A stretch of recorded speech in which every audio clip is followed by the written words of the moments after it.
demise.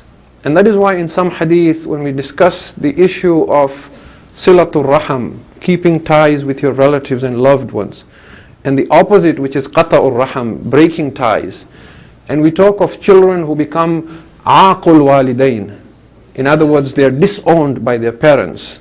We know from many ahadith that if your parents disown you, it does not matter how much good you do, you will never even smell the fragrance of paradise, even if they are wrong and you are right. And I've talked about this time and again, that if your parents are wrong and it is their fault and they oppress you and you only look at them with anger, Allah will not accept your prayers. Okay, so parents have a very lofty status. Now when we talk of Aqe Waledain, we know from hadith that some children become Aqe to their parents in this world. But after their parents pass away, they regret and remorse over what they failed to do.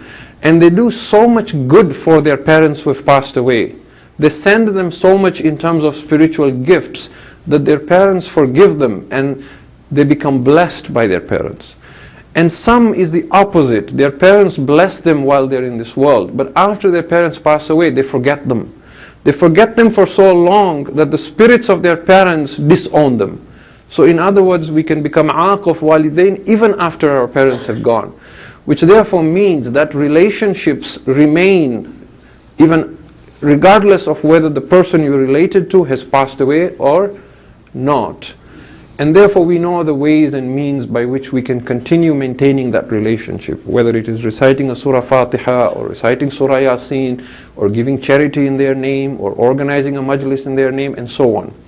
And when this is done, the spirits that pass away receive what we send them as gifts, as hadiyah.